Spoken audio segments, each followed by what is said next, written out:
Chemtech laboratory tutorial. Today we'll be looking at thermochemistry. What is thermochemistry? Thermochemistry is the study of heats that are involved in chemical reactions, and this heat can be lost or it can be gained. And when heat is lost in a system, we call it exothermic reaction, and when heat is gained, we call it endothermic reaction. What is heat? Heat is the transfer of thermal energy between two bodies. For example, we have, this is the graphical representation of an exothermic reaction. Now, for exothermic reaction, we said when heat of the system, that is change in heat, is equals to heat of the product minus heat of the reactant. HP is represented as heat of the product, while HR is represented as heat of the reactant.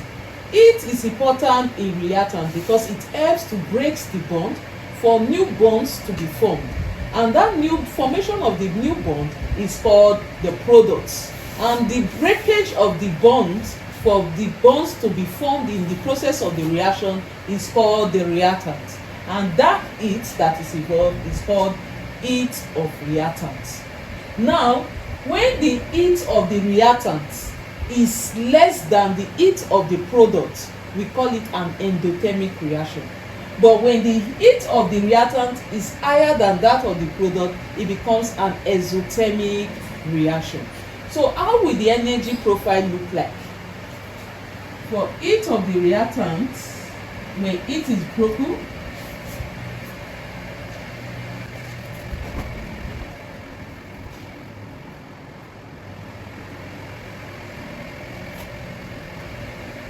this becomes the heat of the reactant, and here it becomes heat of the product. So let's assume the value of heat of the product is 5, and let's also assume the value of heat of the reactant is 10. So it means 5 minus 10 will give us minus 5. So that means the change in heat becomes minus 5 kilojoules per mole, because heat is energy per 1 mole of a substance. Now, for us to have a negative answer, it means this will become an exothermic reaction. So the change in heat becomes negative, so it becomes an exothermic, and between here and here it becomes an activation energy. And what is that activation energy? The energy, the minimum amount of energy required to start up a reaction, and we get to what? The activation complex. Activation complex. So this becomes reaction progress at what? At constant pressure. Enthalpy is the heat change. Enthalpy is the heat change in a system at constant what? Pressure. When there is no constant pressure, you know that there is no heat change. Here becomes the potential energy. And potential energy is the energy at rest. So this is an example of exothermic reaction. Then for an endothermic reaction, your delta H becomes positive, meaning that your HP, which is heat of the product, has a higher value than your HR. So the energy profile becomes this. Here this become HP and this become HR. So it means we have delta H to be equals to HP minus HR. So if we assume HR to be 5 and assume HP to be 10, we will say 10 minus 5. Then we'll have a positive 5 kilojoules per mole. So this becomes an endothermic reaction. So there are two ways in solving the heat change of a system. Now, if the system is involved in series of steps, we introduce what they call the Hess law. What is Hess law?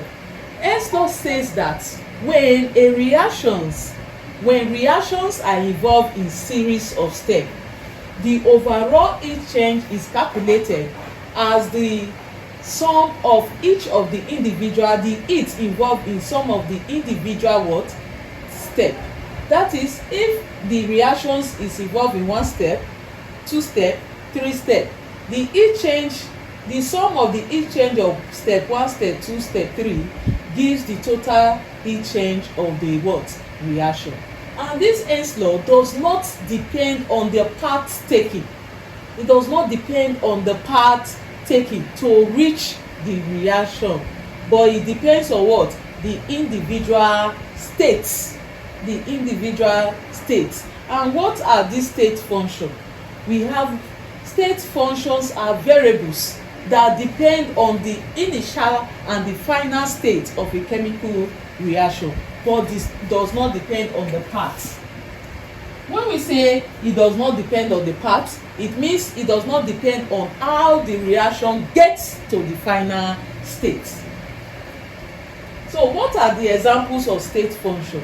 We have entropy, we have enthalpy itself, we have change in volume, we have temperature, and many others for measurement of chemical reactions.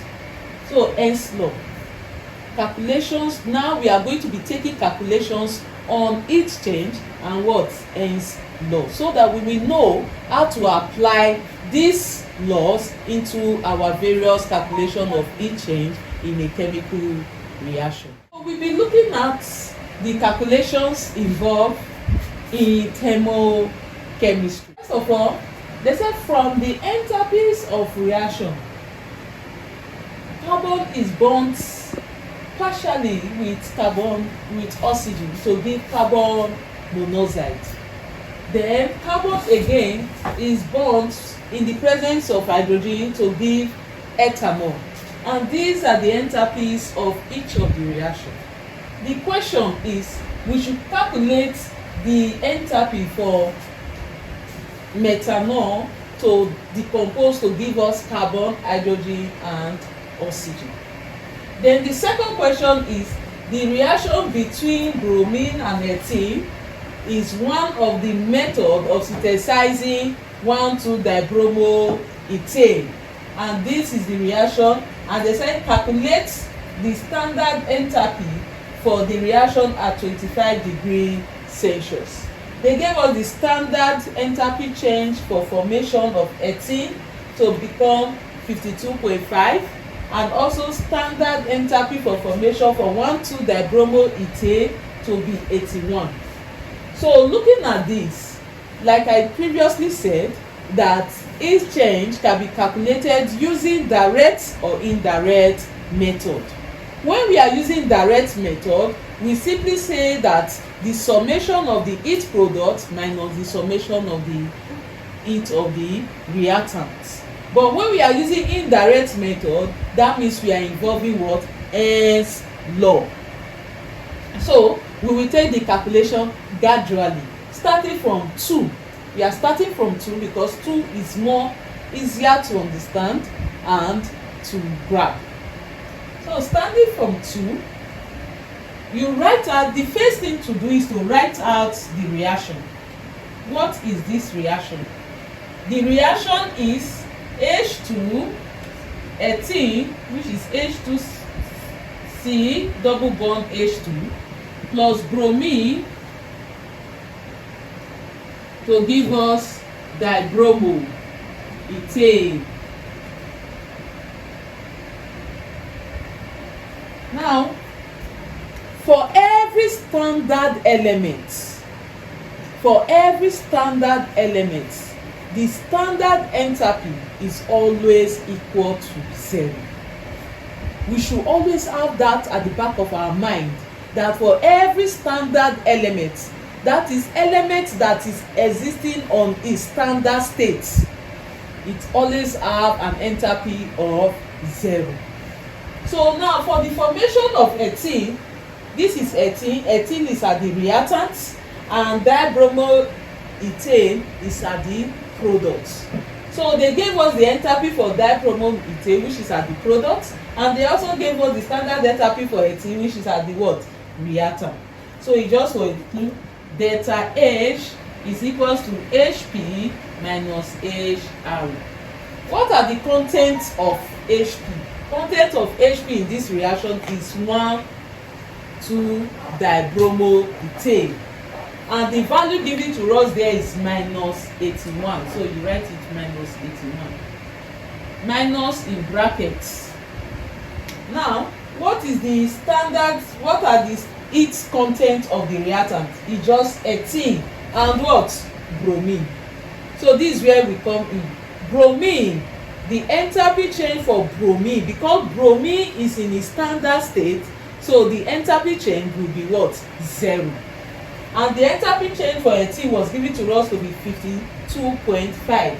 So we say 52.5 plus 0, because we say sum of its content of the product minus its content of the reactant give us the standard enthalpy change of the reaction. So we'll tap our calculator and we will do minus 81.0 minus 52.5 133.5 kilojoules per mole. So that will be the enthalpy change for the reaction of 2, for the reaction of the formation of dibromo 1,2-dibromo what? Okay, we'll be looking at this question from the enthalpies of the reactions, and the reactions involve carbon reacting with oxygen to give carbon monoxide, and that is the enthalpy change for that reaction.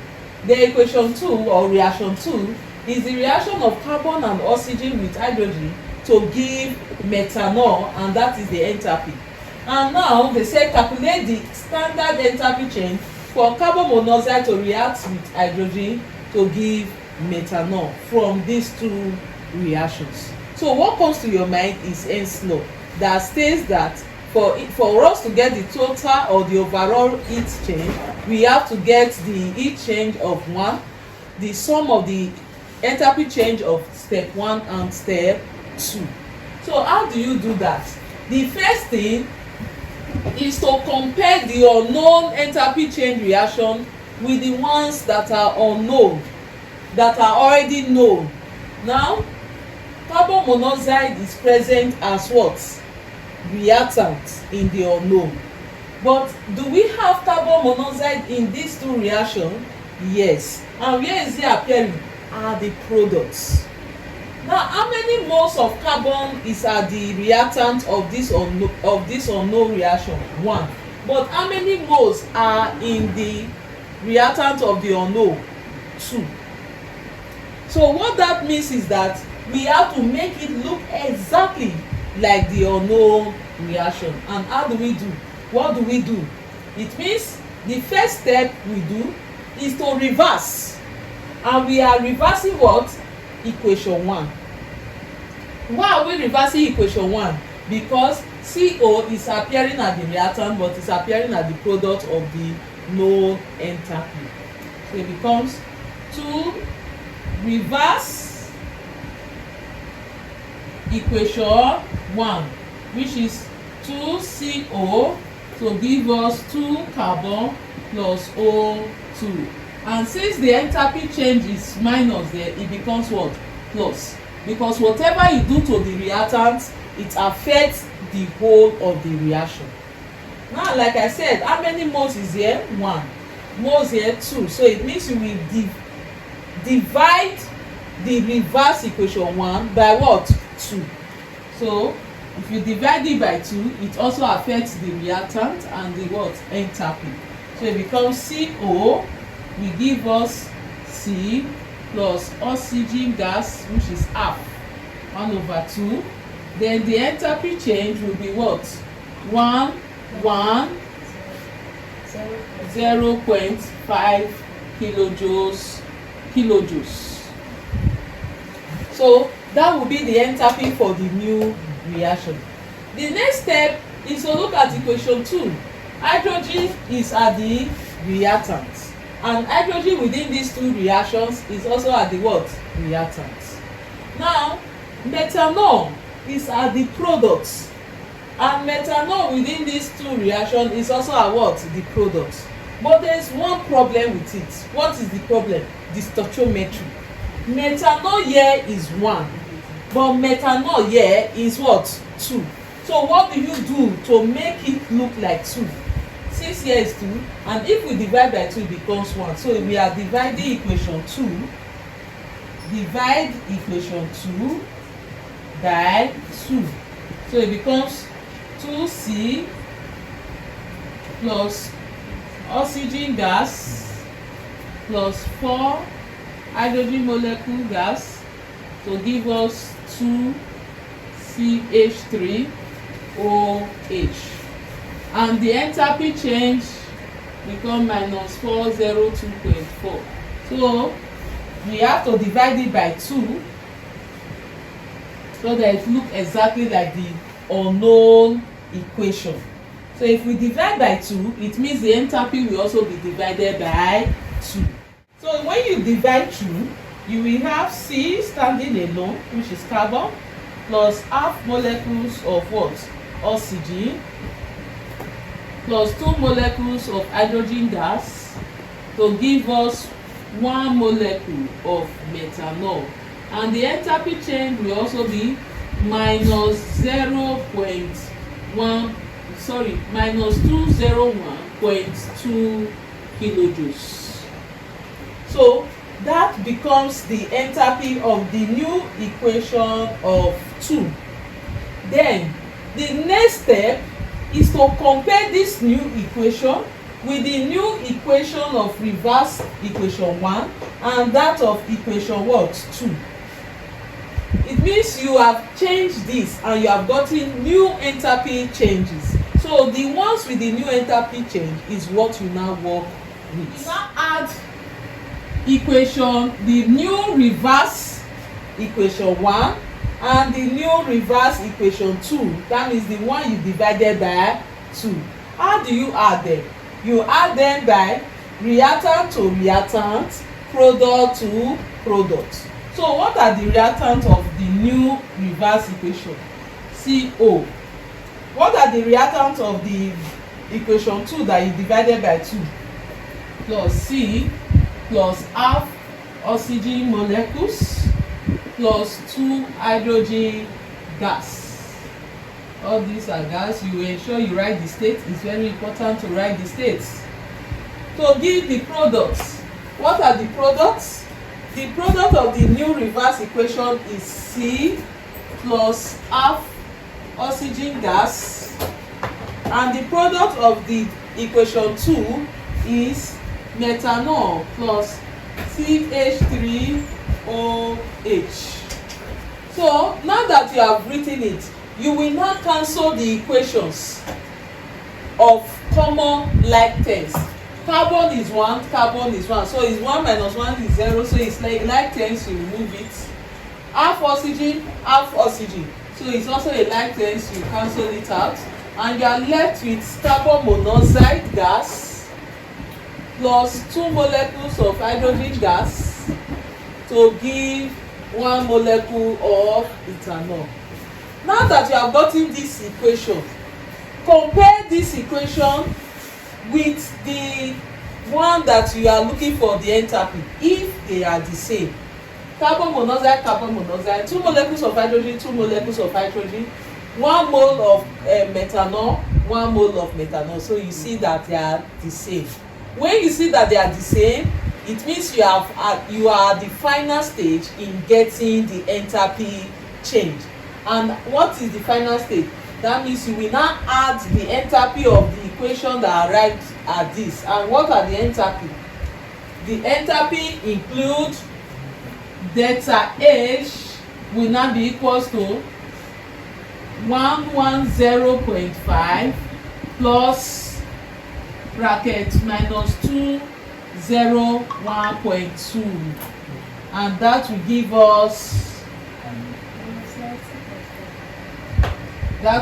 us minus 90.7 kilojoules. So that is the enthalpy of the equation we are looking for. Thank you. God bless you. Please keep on watching ChemTech Laboratory tutorial. Watch, like, comment, and please don't forget to subscribe.